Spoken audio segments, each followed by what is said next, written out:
Greetings, owners of fine luxury cardboard rectangles. We are gathered here today to talk about an interesting situation going on with Magic Arena that ultimately leaves me feeling very hopeful, but on the surface can seem confusing to some people. And it's surrounding Pioneer and Historic. My original understanding when they launched Pioneer was they didn't really intend to bring it to Magic Arena, but Wizards of the Coast has officially stated that they're going to be bringing Pioneer to Magic Arena. So that's going to be a thing. But that leaves you with the confusion of, wait, if they have Pioneer, why do they have Historic? What exactly are the differences between the two? For those of you who don't know, because I know some people who watch me are purely paper-based players, or in some cases people who don't really engage in Magic at all anymore. Either you're a lapsed player, or you're somebody who just likes coming and hanging out with me, in which case, appreciate it. Hello to those of you as well, even if you don't technically own luxury cardboard rectangles currently. So here's the deal. Wizards of the Coast originally came up with Historic as a whole, well, once your cards rotate out of Standard, you can use them in this older format. Now, it's weird because they've kind of buried Historic right now, right? The only way to play Historic is to actually, when you're using the deck builder, build a Historic deck and then go into the play queue. There's not a lot really right now being trumpeted about Historic. And part of that may actually be simply because they haven't really added anything to Historic. They plan to mold and shape it. But the overlapping confusion comes from the fact that currently, the way Arena is designed, they have cards going all the way back to some older sets like the Kaladesh block, right? Not like super old sets, but older than what's currently in Standard. We have the stuff that just rotated out recently, like the Ixalan block Dominaria, but it actually goes all the way back to Kaladesh block.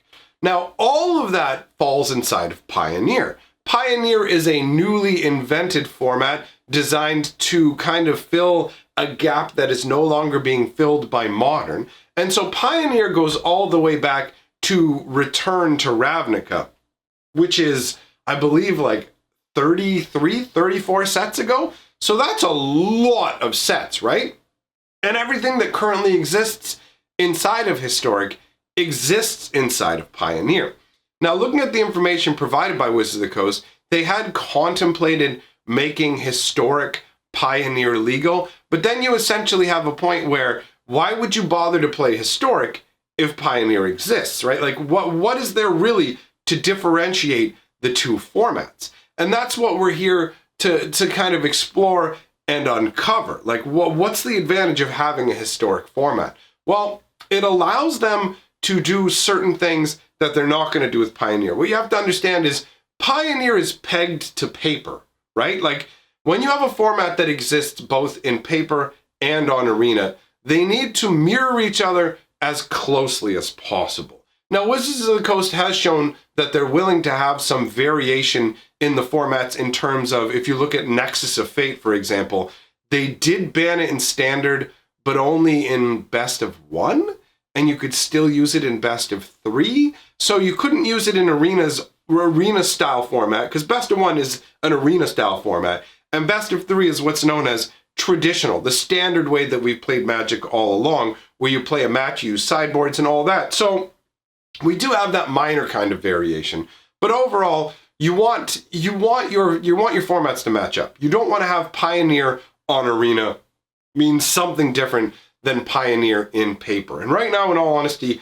I think they're doing a really good job of paying attention to Pioneer, sculpting the format. We're seeing weekly bans happening. We've had 2 weekly bans so far, mainly targeted at green, deciding to just kind of shape the format, nip anything that's too powerful in the bud before it blooms into something really problematic. And I like that. I mean, we've seen in the past, we've had situations where they weren't doing as good a job of governing a new format and it fell flat on its face. That's originally what happened to Brawl the first time around, is they didn't spend enough time, or any time really, going, okay, let's keep an eye on the format, let's keep it healthy. So that was a genuine problem before. Pioneer has a situation where they're going to sculpt it into something interesting, and it's going to take a considerable amount of time as well before Pioneer shows up on Arena, because they have to get all the way back to Return to Ravnica, which means they have to program in every single set. Right now, Arena has, I think, what do we got right now?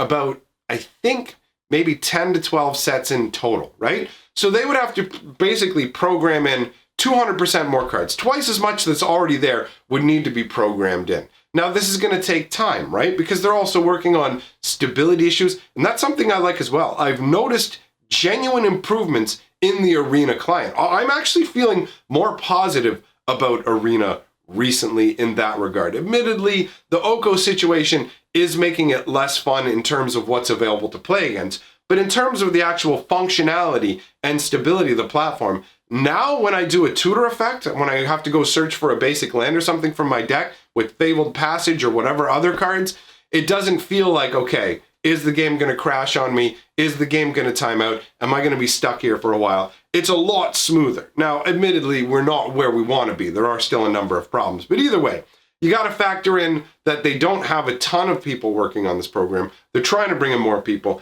They've got to worry about stability. There's other features they're bringing in. For example, the friends list is coming in as well. So it's going to take a long time for Pioneer to show up. So that is one reason that Historic currently exists and will continue to exist, because Historic is like, hey, you can't play Pioneer yet because it's going to take us forever to get these cards programmed in. But in the meantime, you have a format where you can use your older cards. Historic also is singularly unique in that it is the only digital-only format in existence right now in terms of Magic Arena. I'm not talking about MTGO because that's a separate beast with its own problems and advantages, right? So Arena, Historic is the only digital-only format, and it's allowing them to explore new ways of doing things. So what's going to be happening in about a week from now is the first Historic Masters set is coming along. But these are just tiny little groups of cards. So it's just going to be 20 different cards. And actually on that note, if you would be interested in me doing a video talking about the 20 different cards, what kind of decks they might fit into, what I think of them overall, let me know in the comment section, because it was something I considered doing as the video today, going over the cards that are being added, but I wasn't sure how much interest there would be in that. I don't know overall how much interest that sort of thing has, with my particular audience here. So sometimes I like to feel it out and figure out what you guys would like to see.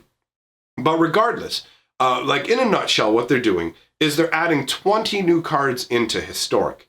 And they are a wide range of different things. Some are designed to go with stuff that already exists, like if you've already got a Knight deck. Some are in there to help create new archetypes that don't really exist within what's available in Arena's standard and not standard, why am I saying standard? In Arena's Historic environment. All the cards that we have went through standard. So when I think of Arena, I think of standard mainly. But what I'm trying to say is there's a limited amount of cards on Arena. So there's only so many different archetypes that can exist inside of Historic. What they're doing is they're adding in particularly selected cards that will allow new strategies to flourish, while also giving support to some strategies that exist but may not be strong enough, or just make it more exciting. The Knight deck gets an interesting card in Kinvale Cavalier, right? So that's a guy who will make all your Knights double strike, and that's pretty juicy, I gotta say. But either way, if you want to hear about the cards, let me know in the comments, and we can do that in a separate video. So we've got a situation where you've got the Historic format, and they can add in whatever they like. They can do these little 20 batches of cards where you can either spend wild cards to pick out particular cards you want, or you can spend 3,500 gems and get a full playset, 80 cards, 4 copies of each of the cards that they are dumping into Historic. So you've got the ability to pick and choose or grab the whole thing.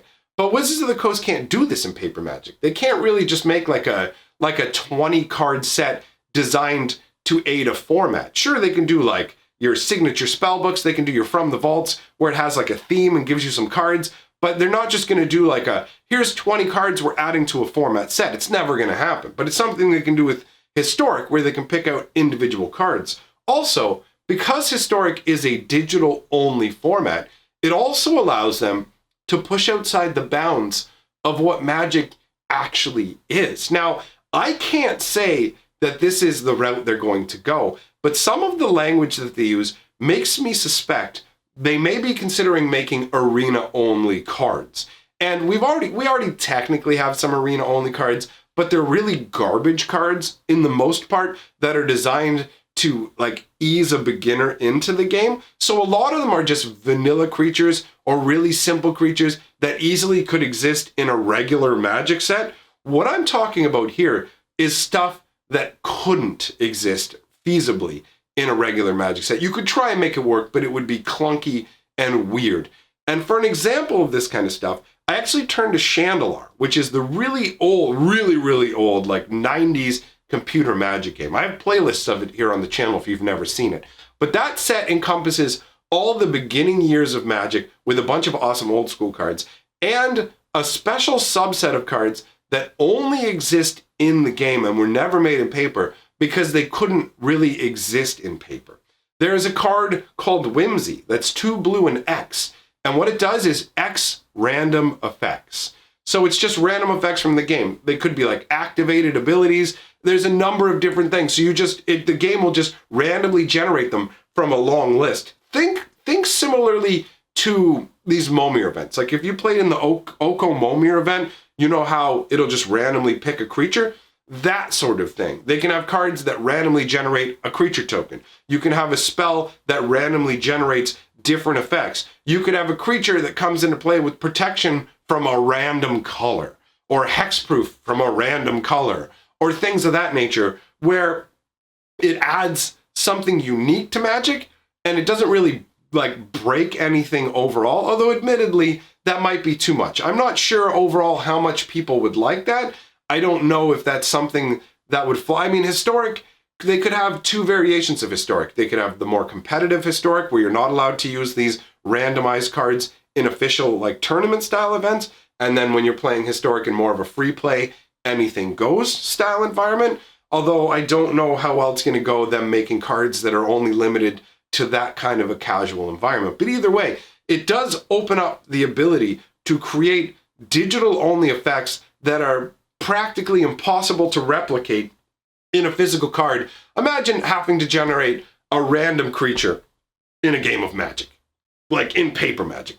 What are you gonna have, a big binder where you've got to like roll, go to page 42, roll again, like just all like it'd be too clunky and unworkable. But it's something that they could do in Historic.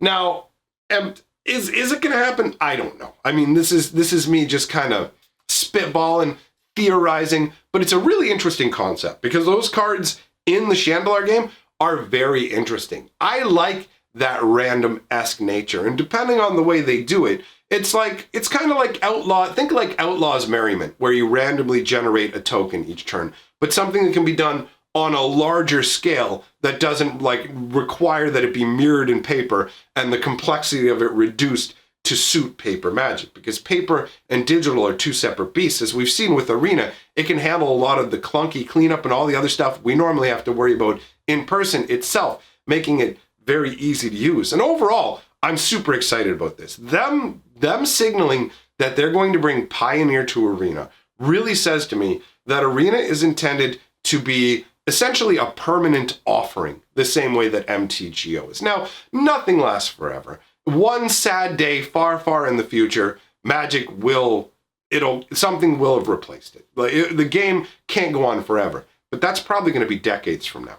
And in the meantime, we can continue to enjoy things we already have, paper Magic, MTGO, but Arena can grow and bring more to the table as well. Because I play Arena a lot now, honestly. The majority of the Magic I play actually is done through Arena due to convenience and some other factors as well. So I personally am very happy to see that we're going to have more options. We're going to have Pioneer, Historic could grow into something more, and the fact that Arena isn't just going to be like some other games they made, like the Duels of the Planeswalkers or stuff like that, that just kind of was there for a moment and gone. I look forward to Arena being around a decade from now, and I'm building my collection currently with that mentality.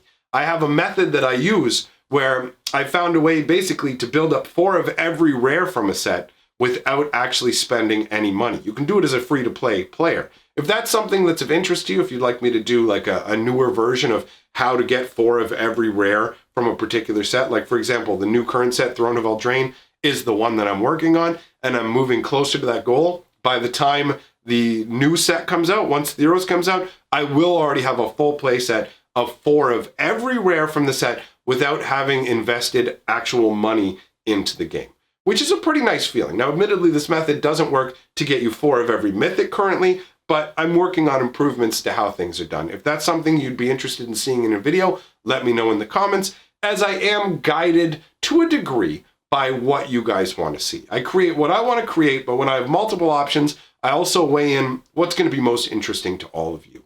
So thank you for taking the time to come by. Share your thoughts in the comments below about the things we've talked about here. I appreciate getting to read them, and they also assist my channel. If you are interested in my Oko merchandise, I've got like 3 elk shirts. Those are limited edition. They will be gone very shortly, as most likely will Oko. So grab them while you can. Appreciate that support. Thank you to all my patrons and channel members for actively supporting what I do. And to all of you, I say, remember, together we are the 6th color of magic.